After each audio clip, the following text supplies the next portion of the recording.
একজন বাচ্চা নিজের মায়ের কোলের মধ্যে যেই দিন এসেছিল, দুনিয়ার মুখ যেই দিন দেখেছিল, সেই দিন যেমন ভাবে একজন নিষ্পাপ বাচ্চা ছিল, তার গুনাহ ছিল না। আল্লাহ তাআলার কাছে কোনো ব্যক্তি যদি খালিস দিলে তওবা করতে পারে, দুই চোখের পানি ছেড়ে দিয়ে আমার আল্লাহ তাআলার কাছে তওবা করতে পারে, অনুশোচনা হতে পারে, আমার আল্লাহ রাব্বুল আলামিন তার জিন্দেগীর সব গুনাহগুলো মাফ করে দিয়ে মাসুম ছোট্ট বাচ্চার মতো ওই ব্যক্তিটাকে নিষ্পাপ বানায় দেয়। বলেন সুবহানাল্লাহ। তওবা করার দরকার আছে না নাই? ও যুবক ভাই, কখন না জানি মৃত্যুর ঘন্টা আমার আপনার জীবনে চলে আসে, আমাদের কারো জানা আছে নাকি? আমাদের কারো কিন্তু জানা নাই কখন আজরাইল আমার সামনে চলে আসবে। না জানি আজরাইল আমার কাছে এমন অবস্থায় আসলো যে অবস্থায় মোবাইল নিয়ে আমি অশ্লীল ভিডিওর মধ্যে লিপ্ত, এমন অবস্থায় না জানি আজরাইল আমার কাছে আসলো যেই সময় আমি কানের মধ্যে হেডফোন দিয়ে চোখের জেনার মধ্যে লিপ্ত আছি, কানের জেনার মধ্যে লিপ্ত আছি, হাতের জেনার মধ্যে লিপ্ত আছি, পৃথিবীর সব গুনাহের মধ্যে লিপ্ত আছি। এমন একটা অবস্থায় যদি আজরাইল আমার আপনার কাছে চলে আসে, রে যুবক, দুনিয়া ছাড়তে দেরি হবে, কবরের মধ্যে আযাব আসতে মোটেও দেরি হবে না। ঠিক কি না? ও যুবক ভাই, ওই মৃত্যুটা কত সুন্দর মৃত্যু, যেই মৃত্যুটা শেষদারাত অবস্থায় হয়, যেই মৃত্যুটা আল্লাহ তাআলাকে ডাকতে ডাকতে হয়, যেই মৃত্যুটা আল্লাহ তাআলার কোরআন তেলাওয়াত করতে করতে হয়, যেই মৃত্যুটা আল্লাহ তাআলার জিকির করতে করতে হয়, এই মৃত্যুটা কতই না সুন্দর মৃত্যু। এই মৃত্যুটা জীবনে আসতে দেরি হয়, সেই ব্যক্তিগুলোকে আল্লাহ তাআলা জান্নাতের মধ্যে প্রবেশ করাতে মোটেও দেরি করেন না। বলেন সুবহানাল্লাহ। আমরা এমন মৃত্যু চাই না, চাই না, সবাই বলি চাই না, চাই না। এমন মৃত্যু হোক যেই মৃত্যু আমার আর আপনার জান্নাতের প্রতিবন্ধক হিসেবে থাকবে।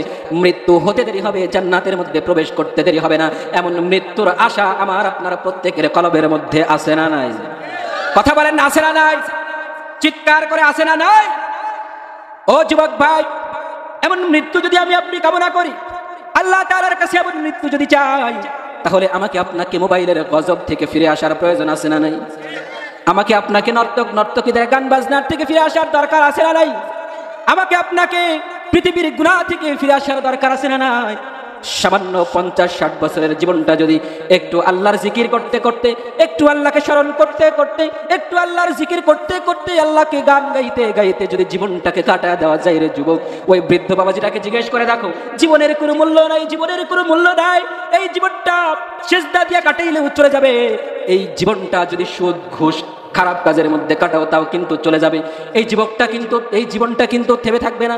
একজন ব্যক্তি বৃদ্ধ কিন্তু হয়েই যাবে, দুনিয়া ছেড়ে কিন্তু চলেই যাবে। সে কত সৌভাগ্য যুবক, যেই যুবকটা নিজের জীবনটাকে আল্লাহর রাস্তায় কাটাইয়া নিজের ছোট্ট জীবনের মাধ্যমে অনন্তকালের জিন্দেগি জান্নাত অর্জন করে নেয়। এই ব্যক্তির মতো সৌভাগ্য এই পৃথিবীর বুকে আর কেউ আসেনি?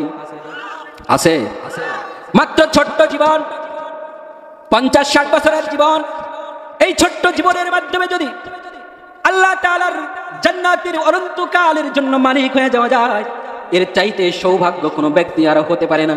আমরা তো সফলতা মনে করি, ভালো সার্টিফিকেট অর্জন করতে পারলে নিজেকে সফল মনে করি, পরীক্ষায় নাম্বার নিয়ে উত্তীর্ণ হতে পারলে নিজেকে সফল মনে করি, একজন সেলিব্রিটির সঙ্গে দেখা করতে পারলে নিজেকে সফল মনে করি, এলাকার মেম্বার হয়ে যেতে পারলে আমরা নিজেকে সফল মনে করি, এলাকার প্রতিনিধি হয়ে যেতে পারলে নিজেকে সফল মনে করি।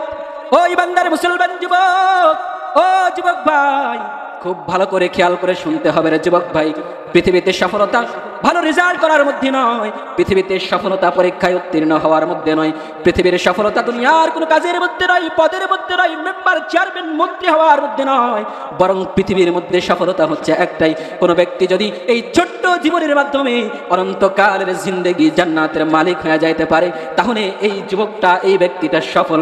আর যে ব্যক্তি ছোট্ট জীবনের মাধ্যমে অনন্তকালের জিন্দেগির জান্নাতের মালিক হতে পারে না, জাহান্নামের মালিক হয়ে যায়, জাহান্নামের আযাবের মধ্যে লিপ্ত হয়ে যায়, এই যুবকের চাইতে, এই ব্যক্তির চাইতে হতভাগা কপাল পোড়া পৃথিবীর বুকে আর একজন ব্যক্তিও নাই। বলেন ঠিক কিনা?